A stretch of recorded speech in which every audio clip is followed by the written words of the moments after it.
Hello, welcome, and thank you for checking out this episode of Philosophy versus Work, the podcast that examines the ethics of the work ethic and other philosophical and socio-political questions regarding work, life, and death. I am Michael Murray, and I'll be your guide on this philosophical journey. Episode 13, Childless, Futureless? So, we have a lot to get through today. Yeah, I know this one's a little late, but this one took a good bit more additional research than usual because we're addressing two distinct but closely related topics: Lee Edelman's No Future and current politics, specifically a rebuttal to the recent vice presidential debate, mostly targeting J.D. Vance, as there's just so much BS that needs to be shot down on top of reconciling the debate's political discourse with Edelman's No Future. Tim Walz was also certainly guilty of some key tropes of what Edelman refers to as reproductive futurism, so we'll address that as well. We're also going to start bringing together some of these ideas from Barthes, Benjamin, and now Edelman towards the beginnings of something that, it's my hope, will scaffold a methodology for demythologizing political discourse. Or, to be a bit more blunt, to cut through the bullshit in a definitively critical manner that doesn't just cynically dismiss everything political as bullshit in order to engage with the political meaningfully, rescuing the past from both myth and rubble, and divesting psychologically from the future while avoiding nihilism and cynicism. And yeah, I know that's a lot to ask, and if I knew how to do that already, this would be a book instead of a podcast. But I'm working through these ideas as we go along. Welcome to my ride. I'm going to try to limit this to stay in theme with what we've been talking about with Benjamin and Barthes as far as myth speech, materialism, and sites of discursive struggle, because No Future goes deep into theory. To quote Edelman, a complicated use of Lacanianism. No Future, perhaps ironically, fits squarely and explicitly in the category of queer theory, within the larger realm of critical theory. The full title is No Future, Queer Theory and the Death Drive. Now, for those unfamiliar with it, queer theory came about in the 90s and generally focuses on gender and sexual identities, but has proven a deeply rich area of study for anyone interested in difference and exclusion, traditional social roles, gendered division of labor, etc., especially in politics and ethics.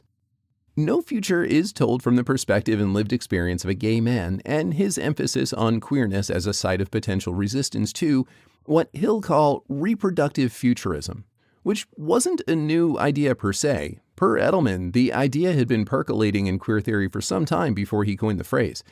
It operates in tandem with an emphasis on centering the lived experience of all politically marginalized peoples. It's not a romanticizing or heroizing of LGBTQ plus queerness.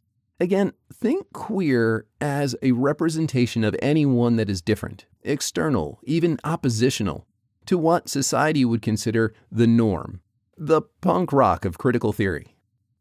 My target here, like Edelman's, is futurity as a political tool and ideology, so I'll be leaning on Edelman, and so trying to unpack some of his text to do so, in rebuttal to this reproductive futurism in the recent VP debate to provide the specific cases of reproductive futurism in current politics.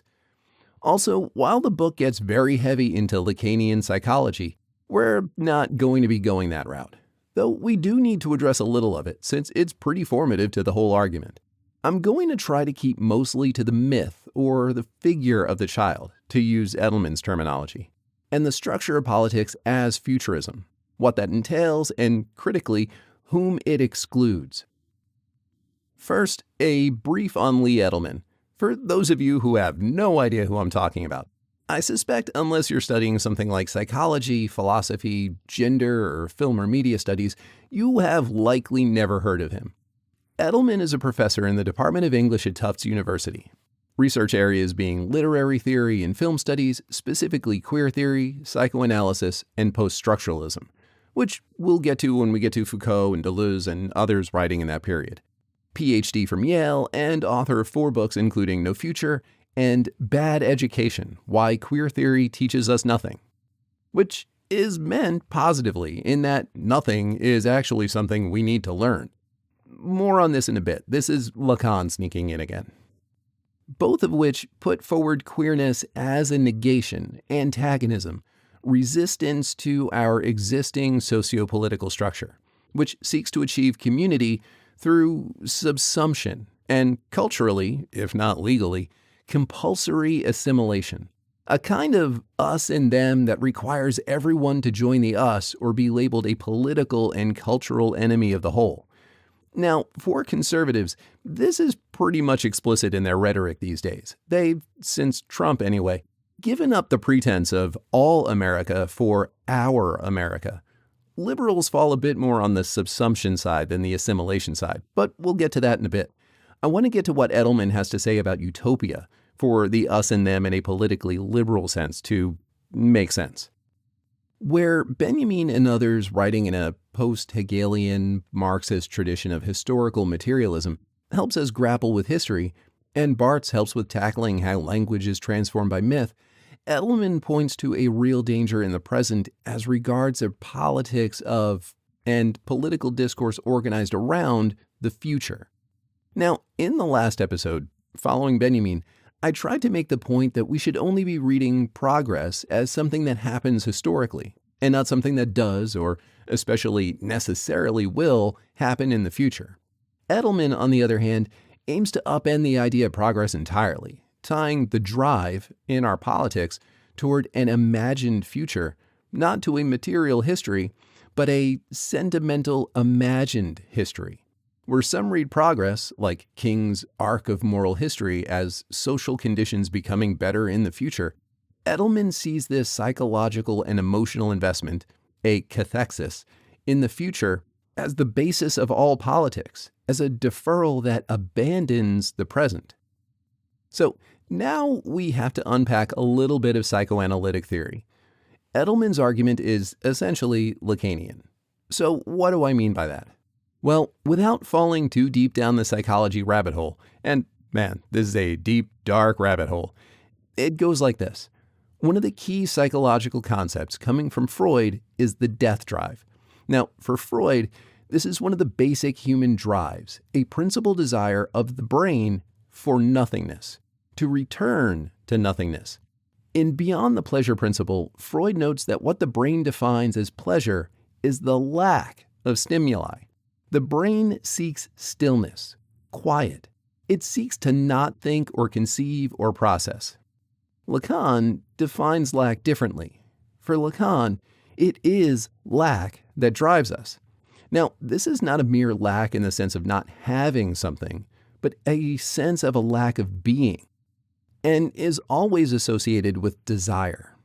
Desire is the drive, the pulsion to fill that lack. Now, this gets pretty complicated as Lacan also got really interested in mathematics and knot theory, specifically the Borromean knot. Imagine a Venn diagram of 3 partially overlapping rings, but in this case it's a singular line forming a knot, and applying a kind of knot theory to psychoanalysis. And I'm not even going to attempt to explain that, but I will cite one line from Colin Adams' The Knot Book, an elementary introduction to the mathematical theory of knots, as cited under the knot theory Wikipedia entry for knot equivalence, as this does relate directly to Lacan's and thus Edelman's theory. Quote, "A knot is created by beginning with a one-dimensional line segment, wrapping it around itself arbitrarily, and then fusing its 2 free ends together to form a closed loop." Basically, think of the psyche as this one-dimensional, self-wrapping, line-turned closed loop. The wrapping and closing is formed by lack in the form of the real, the material world that we perceive, the symbolic, the media and mediation of language and semiotics, and the imaginary, the mental or psychical world, representational thought. Clinical psychoanalysis, for Lacan, always runs a very real risk of cutting this knot, which in the case of a pathology, the analyst may need to do, but does so at the risk of unraveling the knot, and therefore the psyche. So Lacan identifies what he calls the synthome, visualized as a second looped line segment that holds the rest of the knot together. Even if another part of the primary loop line is cut, it's a specific form of symptom, following Freudian psychoanalysis, that comes from outside the psyche and makes jouissance, exuberant, energetic, physical or mental pleasure or ecstasy, possible. The synthome binds together the real, the imaginary, and the symbolic, and makes jouissance, catharsis, and creativity possible.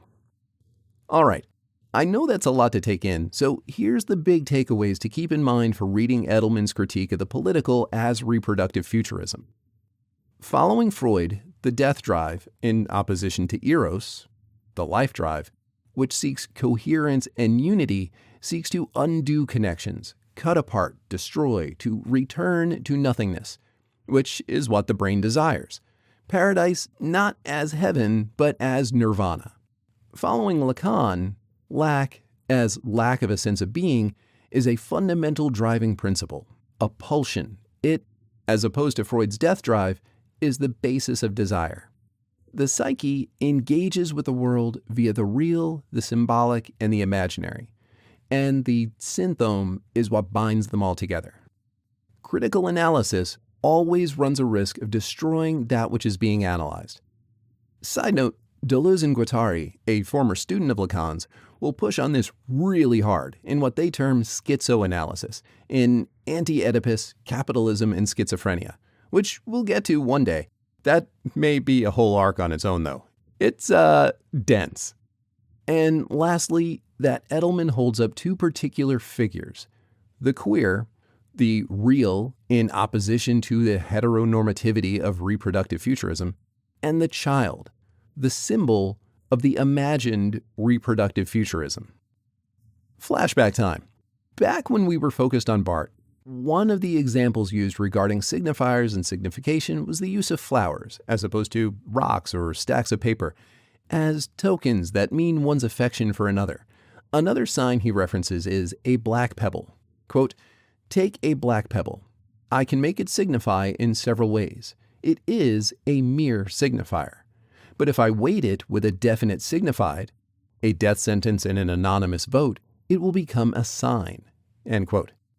Aligning this with Lacan and Edelman, you have the real, a black pebble, and the symbol, an anonymous vote in favor of a death sentence. As for the imagined, there's the entire thought process that came to the conclusion to cast the black pebble in the vote. In contrast to Barthes' description of the black pebble, imagine instead something like the phantasmatic child that Edelman often refers to in No Future. This understanding of the child, and I'm going to try to punch this up a bit vocally, Edelman distinguishes between a child and the child, capital C. That is the figure of, or figures the child. It is the poetizing image of the child. It seeks some immutable, impermeable child. The child that is irrefutable, the child that no politics can stand against. Recall also what Barthes was saying about ideology in poetry, and poetry as the inalienable meaning of things, as well as the issue of indexicality, the difference between pointing to that child and referring to a child. Here, for Edelman, the child is a second-order semiotic sign. The child, as sign, is the myth of the child. In the single-order sign, child, the defined signified is the image of a young human, a school-age individual, not necessarily limited in its gender. The image is intended, recall, motivation is key to deciphering myth, to call to mind other tangential associations, generally based on the memories of the individual understanding the signification. Associations such as play, or poverty, joy, or fear, shelter, or abuse, etc. The child no longer means a child. It has become a stand-in, a placeholder, to use Edelman's parlance. It figures the future, progress, and critically, any and every political position, as all politics is oriented towards the future, regardless of what it is that the political position seeks to accomplish in or with the future. Thus, the child is incontestable. A political order consisting of a like-minded group of people necessitates the pre-existing position that there is some agenda, some endeavor, that this group has come together to seek to accomplish. Thus, it necessitates the belief that at some point in the future, that agenda can be accomplished. Without a belief in the future, our imagining our real selves and our projects into a future that doesn't exist yet, as well as projecting the social structure of the political writ large, no social projects could be possible. As such, reproductive futurism stands as the governing logic, the, quote, ideological limit of all political discourse. Edelman, in his introduction, uses the example of the public service announcement and the speech of a political campaign consultant, and how they both, though seeking different ends, rely on a consensus logic of means of for the child that prevents objection, as any rhetorical objection to that end is either opposed to the child or opposed to something for the child. Once employing the child, the speaker insists that there are only two sides. One side is for the child. Whose side are you on? Edelman states, quote, "For politics, however radical the means by which specific constituencies attempt to produce a more desirable social order, remains, at its core, conservative insofar as it works to affirm a structure, to authenticate social order, which it intends to transmit to the future in the form of its inner child. The child remains the perpetual horizon of every acknowledged politics, the phantasmatic beneficiary of every political intervention. Even proponents of abortion rights, while promoting the freedom of women to control their own bodies through reproductive choice, recurrently frame their political struggle, mirroring their anti-abortion foes, as a, quote, fight for our children, for our daughters and our sons, and thus as a fight for the future. What, in that case, would it signify not to be, quote, fighting for our children? How could one take the other, quote, side, when taking any side at all necessarily constrains one to take the side of, by virtue of taking a side within, a political order that returns to the child as the image of the future it intends, end quote. By positing the myth of the child as the subject of the political position, this position precludes counterpositions by demanding that the opponent argue for their own impossibility. As Admiral Akbar famously announced in Return of the Jedi, "It's a trap!" Edelman's answer to this question, which he notes is an impossible task, is that queerness, as the oppositional, external, of and to the normative social order, figures the social order's own death drive, identifies those not on the side of the child, and thus, quote, outside the consensus by which all politics confirms the absolute value of reproductive futurism, end quote. Now, I think it will help to hop outside the text of No Future to an interview Edelman gave in 2015. No Future was published in 2004. To get a full measure of what he means by politics and why he sees the project of No Future as an impossible one. I'll leave a link to it in the show notes. It's only a clip from a larger conference, about 7 minutes long, but if you're interested, you can also find some longer lectures and other videos on YouTube. He states in the interview that reproductive futurism is the dominant ideology of the cultures we inhabit.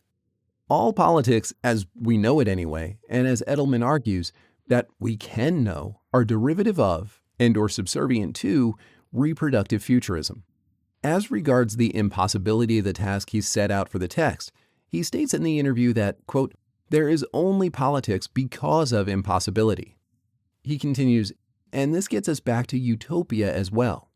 Quote, if there were simply possibility of attaining some utopian endpoint, one would live in a world where fundamentally one were resistant to politics. Politics is dissensus. It's not agreement. Politics is oppositional. It's not oppositionality for its own sake, but it's recognition that every attempt to totalize, to construct a universal or closed idealized system, always excludes something, and this exclusion will be the locus of queerness, which is why there could be no queer utopia. Queer utopia would itself be a space where queerness was excluded." End quote. My reading of this is that politics is the limits of the possible. If we want a society that is one beyond the current, as shaped by reproductive futurism, we must think how to do the impossible. I also find this a really interesting parallel to how Barthes refers to the impossibility of truly being a mythologist, of identifying and demythologizing all mythified signs. And lastly, on these parallels, I think this opens some really interesting grounds for what Kathy Weeks has to say about non-teleological utopias. If taken teleologically as a goal to be achieved of universal equality and acceptance, then logically, this is a utopia without queerness, as queerness is that which is other. But if taken non-teleologically, that universal equality and acceptance is a project worth undertaking, but of course, now we're back to reproductive futurism, projecting ourselves and our projects into an imagined future. A utopian project that we may never see come to fruition, but maybe our children will. Edelman in the interview notes what he considers the problem with a queer utopia, which I'll note parallels my own thinking about counter-racist claims like, "I'm colorblind, I don't see color, all lives matter," etc., which note are distinctly different from anti-racist positions that aim explicitly at opposing racism, that try to ignore or bypass racism. To lean on Benjamin here a bit, relegate racism to the rubble of history. Edelman notes that as the queer is that which is different in its being, as much as we would all love to live in a world without the violence that racism, homophobia, and sexism occasion, a world without racism, homophobia, and sexism is a world without racial, sexual, and gender difference. As long as there is difference, there will be evaluation of differences and hierarchies of difference. The utopian fantasy is a world without dissent, without politics. Now, on that, I disagree with Edelman, but I'm also in thinking with Weeks regarding non-teleological utopian projects. I will concede, though, that in terms of political telos, a universalizing as a flattening, the elimination of difference, is an incredibly dangerous project. I mean, this is the fascist utopian project, the us and them where they have been eliminated.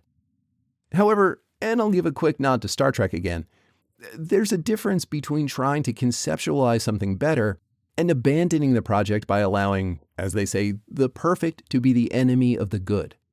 How do we conceptualize something like that without projecting ourselves into the future? I have no idea. I do agree with Edelman, though, that we need to center present, real conditions and marginalized peoples in that conceptualization, and find a way to do so without implementing the myth of the child. We also need to be on our guard of our opponents hiding their agenda behind the myth of the child. Okay, we're not done with Edelman, or Barthes or Benjamin for that matter, but I want to pivot now to the recent VP debate and start unpacking, debunking that mess. I suppose the best place to start is at the beginning, so I would say opening comments, but they went right into questions. Sort of. I should also note that I was really surprised by the, civility of the debate. Side note, maybe check out John Oliver's last episode of Last Week Tonight. He points to a lot of the problems with the media praising the civility of the debate, as I just did. We'll get more into the details of this in a second, but this was definitely a performance of civility, at the very least on Vance's part. It doesn't take much beyond looking at other things Vance was saying on either end of the debate to show that the guy in the debate is not who Vance is. Back to civility. After 8 years and 3 rounds of Trump, not to mention the Republican debates back in 2016, snooze fest of the Pence-Kaine debate, and the shit show that was the Pence-Harris debate, it was civil and policy-focused. That said, it was also completely one-sided on 2 fronts. The practiced slickness of J.D. Vance. I mean, from the get-go, he not only avoids a real answer to the first question, but spends precisely 1 minute. Man, he didn't blink or skip a beat on this, on introduction and opening comments. And Vance's utter disregard for fact or truth. From the start, he gets straight to providing a narrative, complete with half-truths and misrepresentations, and just moves further and further away from reality as the debate goes on. Now, I'm not going to go through the entire debate and rebut the whole thing point by point. My intent in referring to the debate is to bring it in line with what we've been discussing regarding myth as speech and myths of the past and the future. To the extent that I try to debunk specific debate answers, my goal is to be a historical materialist and point to the real material conditions that are being mythified and/or erased. I also have to concede that Vance's performance, and it really was performative, and the folksy authenticity with which Walz carried himself, which, to be fair, could have been performative as well. I'm targeting Vance here as, unlike Walz, who has appeared generally consistent in speech and demeanor in all public appearances, Vance, despite whoever he is in his personal life, clearly performs particular behaviors and speech styles whether he's at a rally, on a far-right podcast, or on the debate stage. Vance's performance did leave me largely lacking the material I was hoping to challenge here, though, namely consistency with his prior statements regarding children, women's bodily autonomy, and the centrality of the traditional family to what it means to be both a citizen and a human being in general. Instead, dramatically softening his rhetoric regarding abortion to take up the Trump excuse of, "It doesn't matter what I think, it's a state's issue now." So, here we go.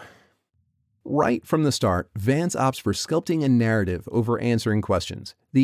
I want to answer the question, but I want to introduce myself first, where he goes into the story he's told 1,000 times that is told in Hillbilly Elegy.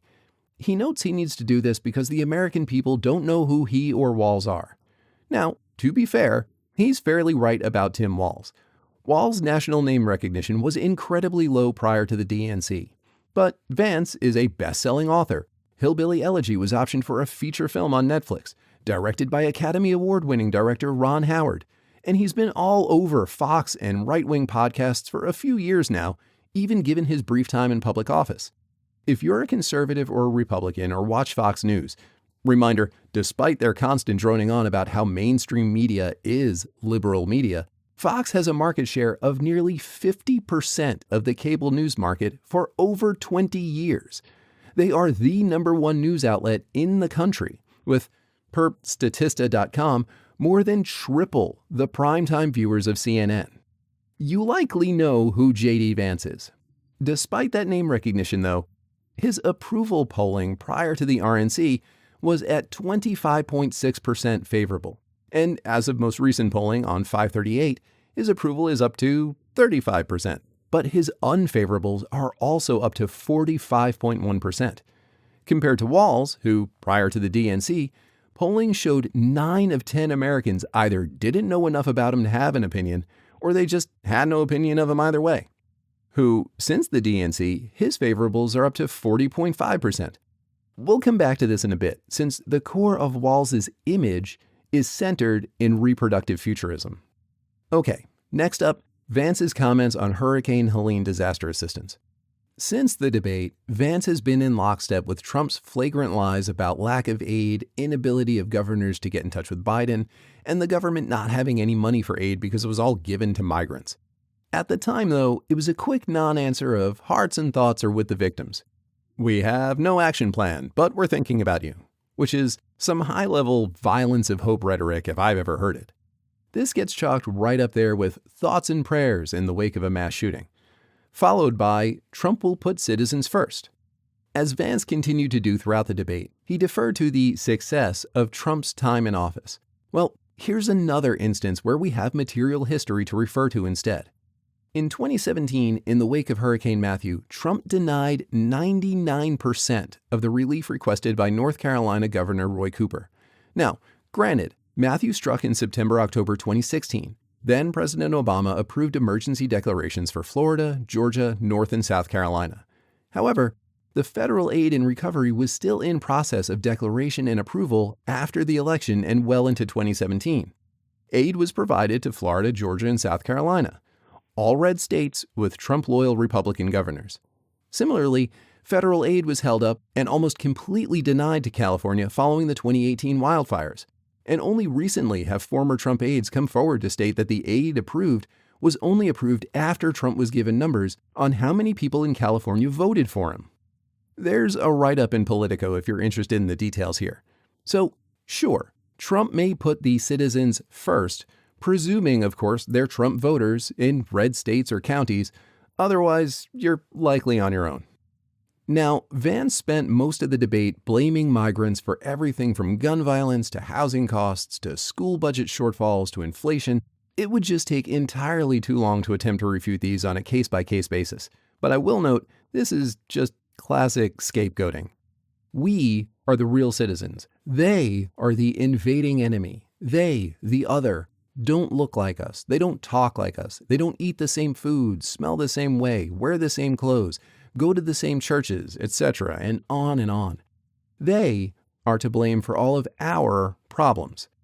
This argument is as old as politics, and unfortunately, it's just as effective now for a large part of the electorate as it was in ancient Greece.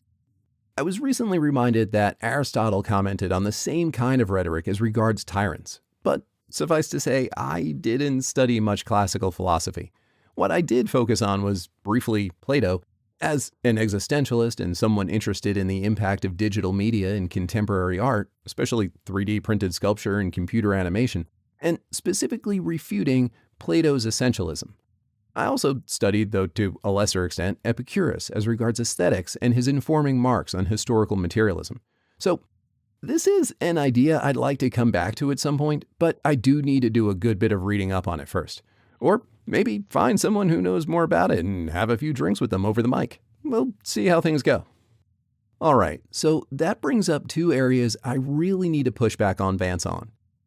Economics, specifically work, wages, the working class, and government programs, and reproductive rights.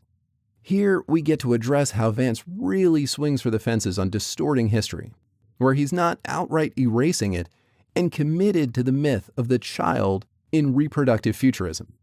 To tackle Vance on the economy, we have to start where he started, his constant rehashing of how he was brought up in a working-class household in Ohio, his mother's and grandmother's reliance on government programs for housing and food assistance, his reliance on government programs like the GI Bill to attend college, and how, somehow, all of this leads to him becoming a torchbearer for a party and a presidential candidate fundamentally opposed to many of these same programs, and that have been opposed to them essentially his entire life.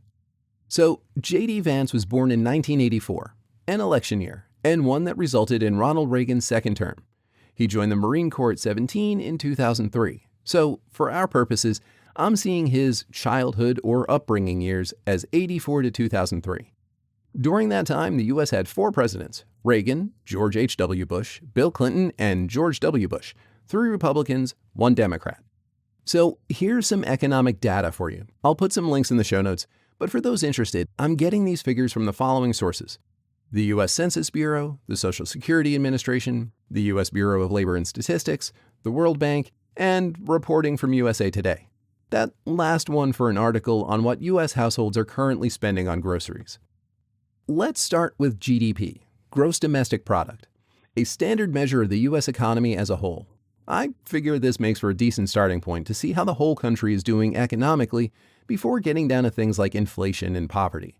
Now, to adjust for inflation, these numbers are based on the World Bank's, quote, U.S. constant. So, all figures are adjusted for inflation to the value of the U.S. dollar in 2015. 84 to 88, the GDP rose from $7.98 trillion to $9.26 trillion, 14%.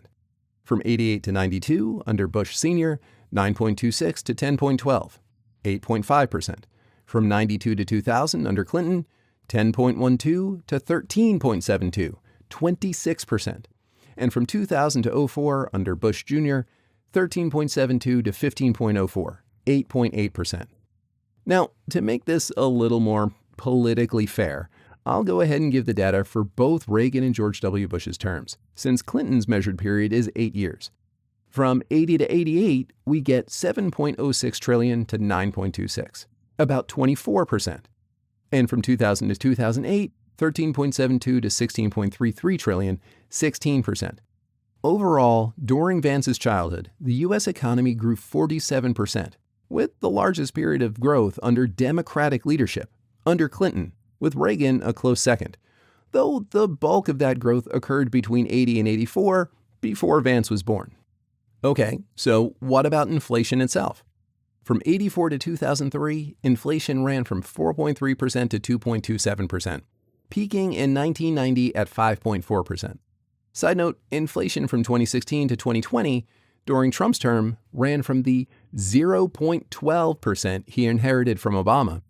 To the extent that a president has anything to do with this at all, which they really don't. But Vance and Trump love bringing this up, so I will too. To 1.23% in 2020, with a high of 2.44% in 2018. Now, that's not a lot of movement compared to the post-COVID spike to 8% from 2020 to 2022. And yes, inflation fell in 2019. But keep in mind, this was as economies were shrinking worldwide because of the pandemic. The spike followed on the heels of people trying to buy things again, while so many people, especially in on-site work like manufacturing, had not returned to work yet, and supply chains broke down. Last data point I want to look at is poverty, because I find this one really interesting. The U.S. poverty line grew year over year from 84 to 03, as it has continued to grow year over year since it was implemented as a statistical metric for government assistance in 1964. In 84, it was $10,527 for a family of 4. 2 working adults with 2 minor children. In 88, it was $11,997, $14,228.92, and on until 2023, last reported metric, where it was $30,900. Now, why do I find this so interesting? Well, 2 reasons. First, the poverty line is tied specifically to inflation. And second, because it is still based on inflation of the original number determined in 1955. The poverty line is based on what was called the economic meal plan, the cheapest of 3 plans determined in congressional committee. The poverty line determines how much a household needs to earn, at minimum, in order to afford groceries based on spending 1/3 of their income on groceries as priced by the 1955 economic meal plan.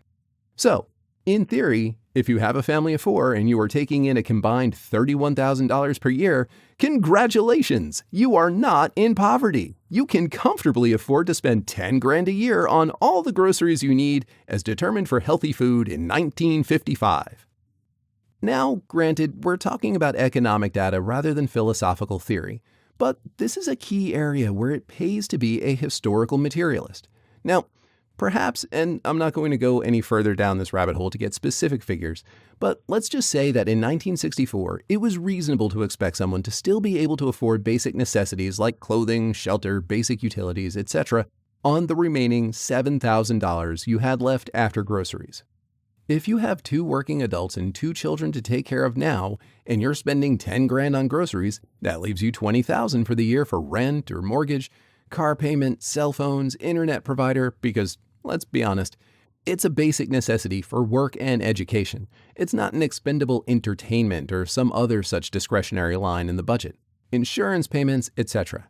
Now, this is just from a quick Google search, but nationally, average rent for a 2-bedroom is about $1,800 per month, $525 per month for a used car, about $70 for internet, and about $288 for service and payments on 2 cell phones. I noted earlier the one article from USA Today on groceries, so that's actually down to $475 a month, about $5,700 per year. As of 2022 peak inflation rates, inflation was down to around 3% as of this summer, as far as average household spending on groceries. So I suppose that's a little good news. Or the averages are horrifically skewed, since that average grocery spending is almost half the poverty threshold for the inflation-adjusted 1955 metric of food spending. Right, so at average costs, we're talking $37,896 at minimum, with no savings, no investing in yourself, your home, your children's education, paying down debts like student loans, any form of entertainment whatsoever, new clothing, etc., per year needed to live most anywhere in the U.S. Well, the poverty line, where you could potentially qualify for government assistance, is nearly $8,000 below that. And if the food guidance metric is to be believed, the poverty line is too high. So what's changed? It can't be inflation. The poverty line is tied to inflation. In fact, adjusted for inflation every single year from 1984 to 2003, as well as 1980 and 2023, and I suspect this holds true for all the years since the Social Security Administration started tracking this, come to, adjusted for inflation, about $32,000. 84, $31,894. 88, $31,923. 92, $31,923. And so on. What this tells me is that, as far as poverty and inflation isn't the problem. That's being accounted for, and very consistently accounted for, at least as far as government assistance is concerned. But the real cost of seemingly everything, independent of inflation, is not being accounted for. And for that, we need to look at housing and healthcare costs, and potential price controls in housing and healthcare, student loan debt and cost of tuition, defunding of public schools and fund transfers from public schools to subsidies for private and religious schools that effectively rob poor children that need the most assistance for food, school supplies, and school resources to subsidize wealthy families, and other issues that nearly all of the right, and most of the left for that matter, are opposed to even considering. Now we finally arrive at the basic problem, the child, or the myth of the child rather, and the political rhetoric by both Vance and Walz, steeped in reproductive futurism. And yes, I know I just used school funding to help make my own point just a second ago. I'm not trying to pretend making a political argument without referring to children is remotely easy. Even as my point was addressing poverty through funding, it's pretty likely that if you did have an emotional response to anything in that list, you had some kind of response to the issues of funding schools and feeding children. For Walz, the issue of reproductive futurism is pretty easy to weigh. He comes at it from two directions. On the one hand, you have the standard democratic tropes of progressive narratives, the moral arc of history, better lives and opportunities for our children, the opportunity economy, Harris's fresh coat of paint on Bill Clinton's "It's the economy, stupid." Even things like "We will preserve the ACA" are defended in terms of infant mortality rates, child poverty and nutrition, and adolescents remaining on their parents' healthcare plans. But Walz also comes to this wielding myth, though much differently from Vance. Rather than holding up the myth of the child, Walz presents himself as America's dad, a teacher and a football coach. He ties himself to notions of positive and safe masculinity. And to be fair, he does come across sincerely as he does so. But whereas Walz puts himself forward in relation to the child as parent, teacher, and coach, Vance hides behind the myth of the child. He purports his interest to be in their futures, whether he's referring to the economy or abortion or gun violence, and he has the same answer for all of them, devoid of detail, rooted in nostalgia or hope. And even when he refers to his own family, he does so in a manner that feels like he's trotting out a prop in a stage show. Look, I am a father. See, here is my proof. There are children on the stage now. Personally, I think the most stark contrast between the two of them in terms of their general demeanor and as presenting themselves as father-provider are the videos of Walz and crew at H&H Soul Food in Macon, Georgia, flipping out at the "mind your own biscuits and life will be gravy" sign, charming the crowd and taking photos with the crew, and Vance at a donut shop in Valdosta, Georgia, seeming to have no idea how to either make small talk or order donuts, dismissing the whole process as he's just ordering for his staff and media entourage that he otherwise couldn't care less about. Finally, Vance got the question on abortion bans and reproductive rights, and to his staff's credit, stayed on script and away from everything he said in the past about supporting national abortion bans, a, for lack of a better phrase, pregnancy registry. Now, to be fair, Project 2025 doesn't call for a registry as such. I suspect the rhetoric here is mirroring conservatives' long-standing gun registry boogeyman. But it does call for HHS to track all live births and abortions nationwide. Now, how you do that without tracking pregnancies, even if only after the fact, I have no idea. Of his claims that children should get votes, but those votes should be made by their parents, so if you're an adult without kids, you get 1 vote. If you're a typical middle-class family with 2 kids, you get 2 extra votes. If you're a rural or farming family, you get a couple more votes. And if you're a Mormon, congratulations. You get, on average, double the extra votes of the average American family. And since Mormons run some 75% Republican, and rural counties trend about 60% Republican, according to Pew Research, this sounds like a good deal for Republicans to support. Now, Vance denied supporting proposals in Project 2025 and noted the Republicans need to re-earn the public trust on the issue of reproductive rights, noting that they want public policy to give women more options to raise families. Ignoring the fact that the question was about abortion access and abortion bans, as well as his own comments that financially supporting these children and raising them would come from putting grandparents and other family members to work, as though they have nothing else to do, like raising their own families, or for grandparents, dealing with the effects of growing old. But hey, projecting oneself into the future typically doesn't come with a real accounting of aging or dying anyway, except as specifically regards planning for end-of-life care, which Americans overwhelmingly fail to do. And, of course, passing the buck on the issue to the states and the voters, which, of course, ignores the 14th Amendment and allows for a geographical determination of basic rights, otherwise guaranteed to all, leaving the states to establish different classes of citizens with full or partial rights over their own bodies depending on where they live. Meanwhile, unsurprisingly, on the question of gun violence in schools, Vance quickly redirected blame to immigrants and Mexican drug cartels. As regards holding parents responsible for making legally purchased guns available to minors, he noted he didn't know the details, but trusts law enforcement. And as far as doing anything, deferred to fortifying schools, locking them down. We can't stop selling guns, but it's also not a gun problem, it's a border problem. And we can keep children safe if we make schools look like prisons. Now, Vance did say one thing I have to admit I agree with, though I suspect for categorically different reasons. Walz brought up the fact that Finland has a roughly similar rate of gun ownership, but doesn't have nearly the problem with gun violence that we have in the US. Vance pivoted to the difference being one of mental health, that we have higher rates of mental health issues, depression, etc., in the US than in Finland, and suggested that we need to get to the underlying issue here.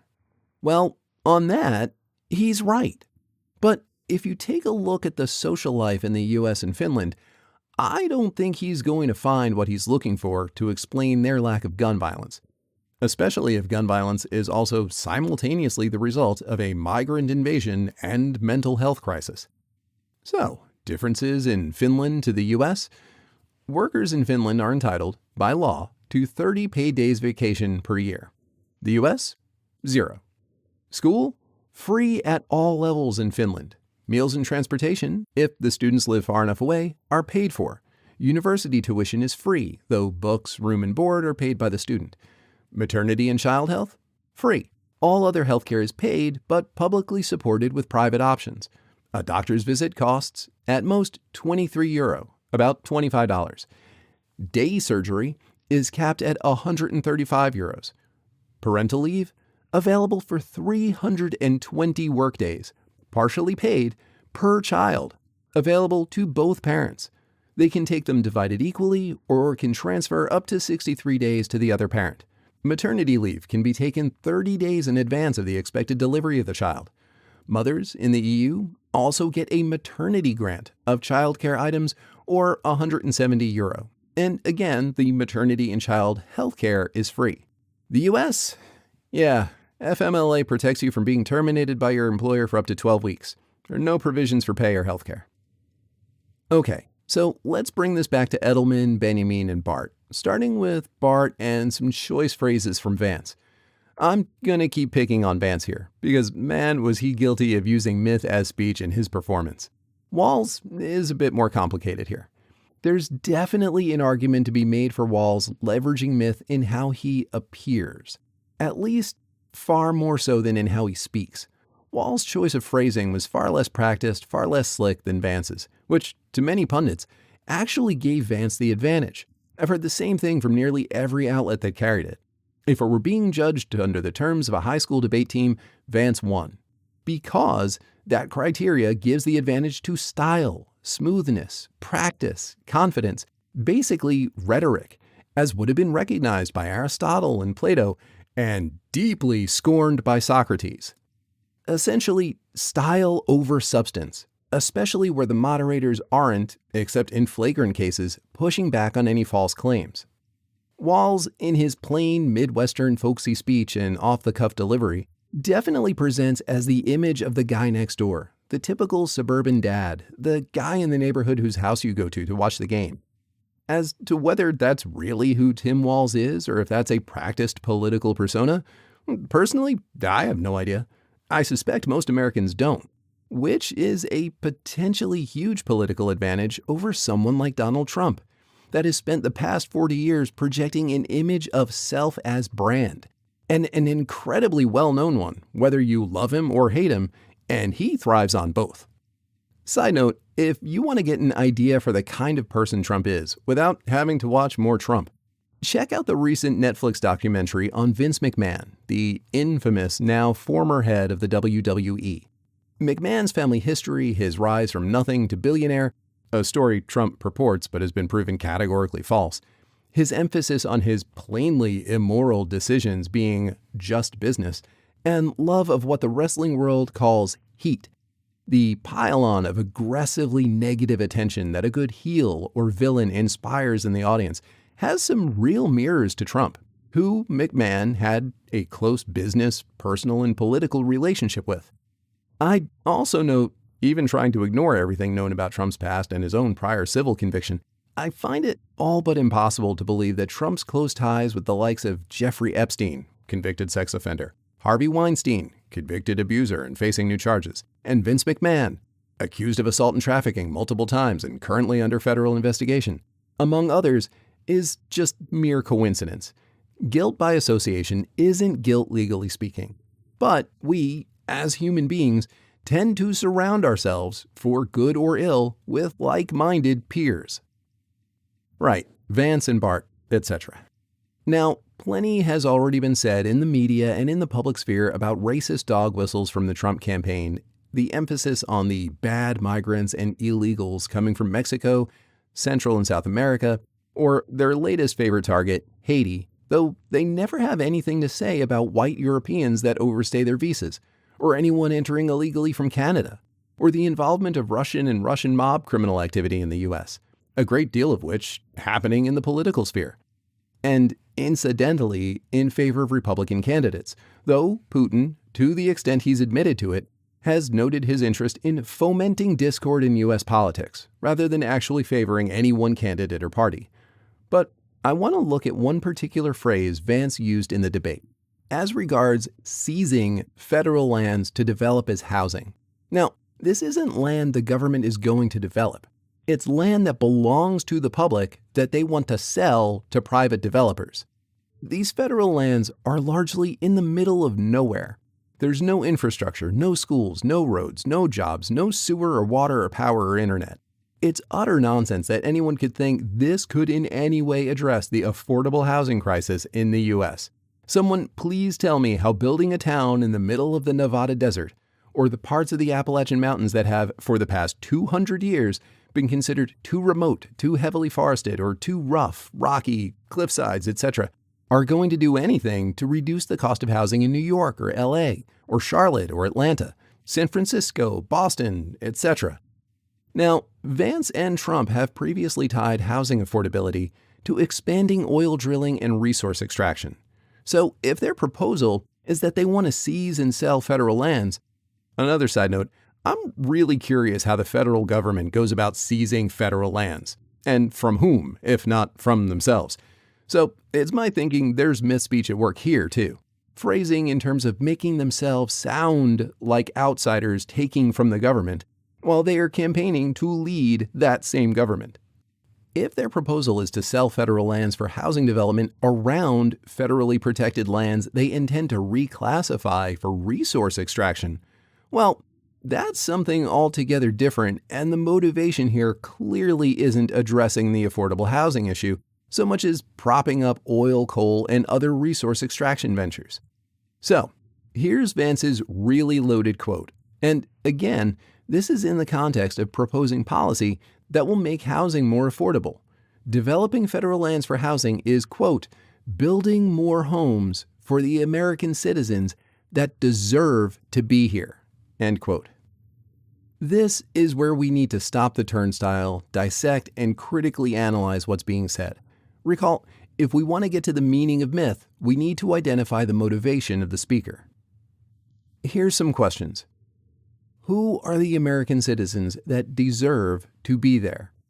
Are there some citizens that deserve the land where others don't? Are we talking about some Americans do or do not deserve to be citizens?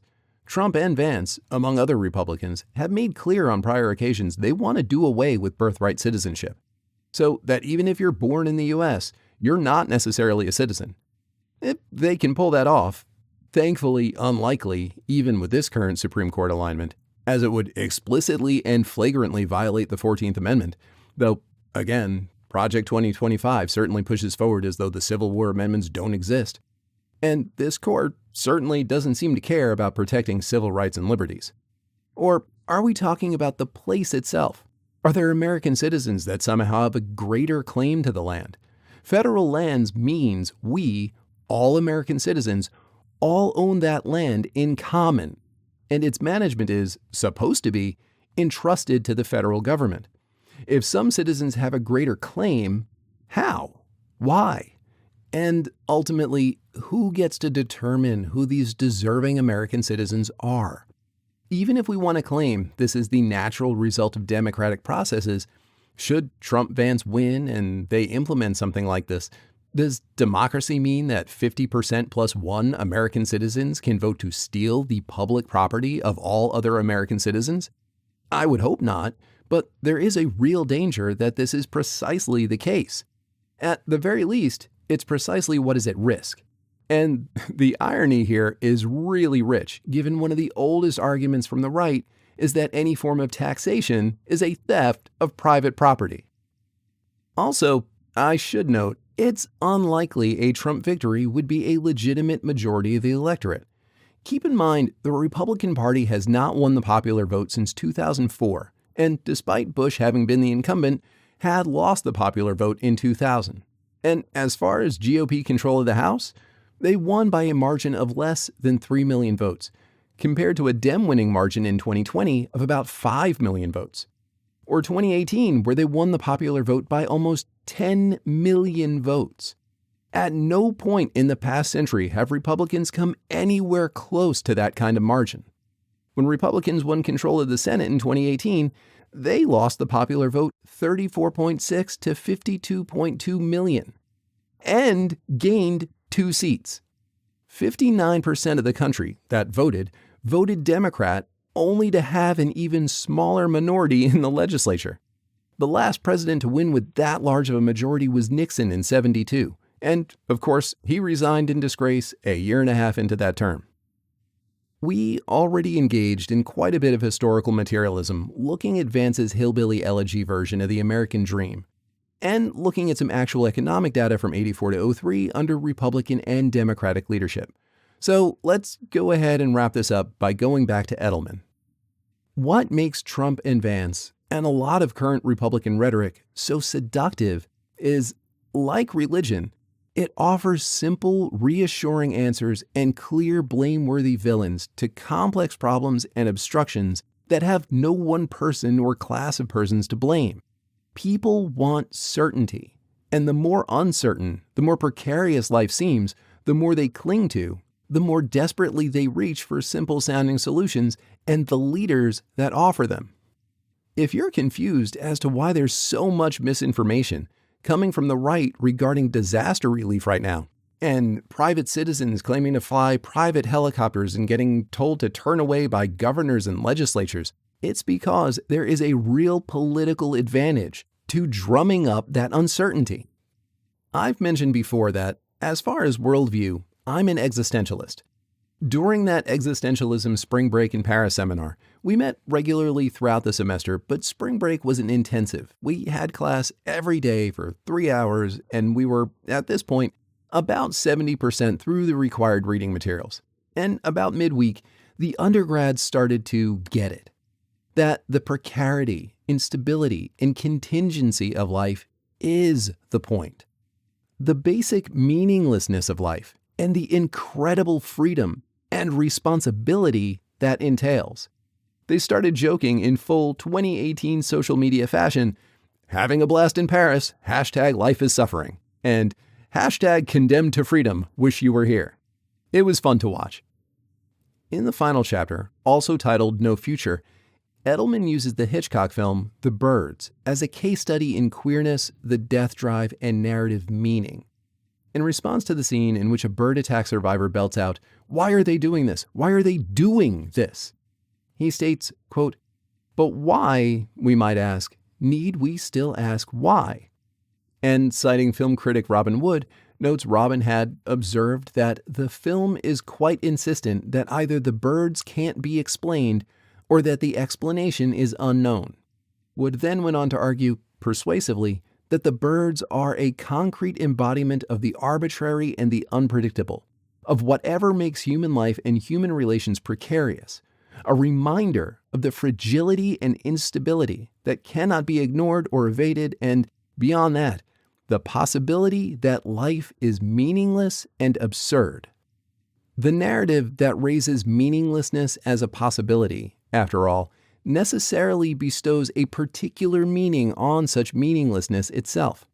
By deploying, in other words, a given figure, such as, in this instance, the birds, as the signifier intended to materialize the general possibility that life is meaningless, the text necessarily gestures toward a specific threat to meaning and suggests particular strategies by which one might manage to ward it off. End quote.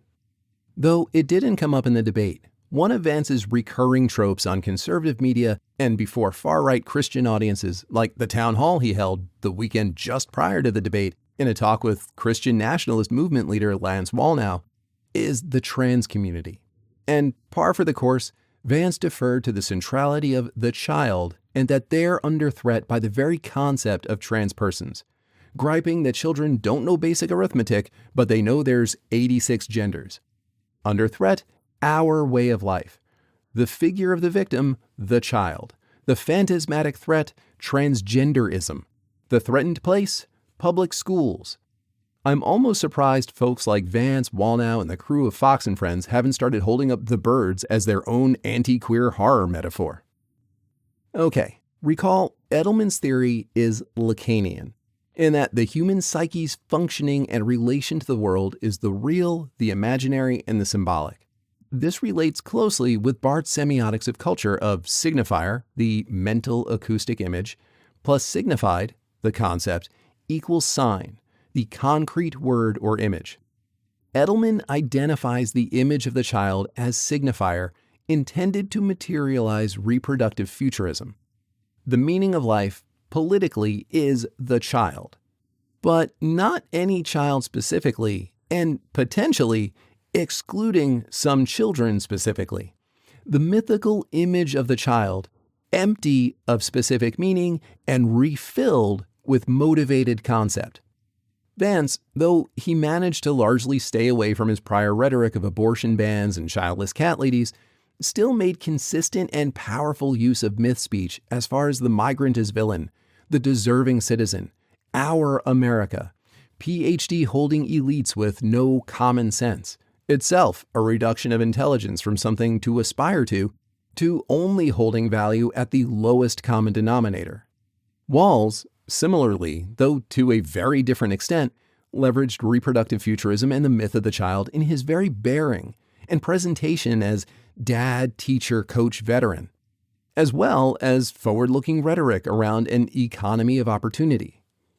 Now, as Edelman points out, all politics is a politics of the future. Politics wouldn't be possible if we couldn't imagine our hopes, dreams, projects, etc. actually coming to fruition one day. And as he notes in the interview, he holds politics up as fundamental, that a world without politics is a world without dissent, a world without difference. What Edelman brings to the table, like Barthes and Benjamin, is that in a meaningless world, we need to be cautious of what we invest meaning in. We need to invest in the real, and be wary of investing emotionally, psychologically, politically, in the imaginary and the symbolic. Now, despite this being a long episode, I suspect we've only scratched the surface on No Future. For brevity's sake, we haven't touched on a couple of Edelman's concepts at all. So I believe we'll be revisiting Edelman soon enough. I don't really have anything clever or poignant to close with, so I'll just remind all of you here in the US, Election Day is rapidly approaching. If you haven't voted in a while, or if you moved recently, make sure your voter status is updated. Know your polling precinct and location, make a plan to vote, vote early if that works best for you, and beware of misinformation. A lot of state voting boards, especially in contested states like Georgia and North Carolina, have proposed and in many cases passed a lot of changes that will impact how and when votes are counted and when results will be finalized. And that's to say nothing of the catastrophic damage in western North Carolina and Florida, and across the southeast from Helene and now Milton bearing down. If it's close election night, as it's expected to be, it could be days or weeks afterwards that many results are known. For instance, Georgia recently changed their rules so that the state's whole 5 million votes must be counted by hand. So don't expect to hear anything conclusive from Georgia for quite a while. Next episode, before we swing back to the more practical side of utopian thinking with some post-work and anti-work politics, we take a look at Mark Fisher's brief but critical Capitalist Realism. Is there no alternative? Till then. If you enjoyed this episode of Philosophy vs. Work, well, you know the shtick. Please like, subscribe, follow, leave a review. It really does help to grow the show. You can stare all you want into the algorithm, but it doesn't stare back without likes and subscribes. Don't forget to check out the show notes for details on any authors, texts, etc. referenced directly in this episode. If you find the project valuable, consider supporting the channel. Or maybe you're feeling generous and just want to support my coffee habit or keep Keo in catnip. Either way, links to support the channel are in the doobly-doo below. Thank you.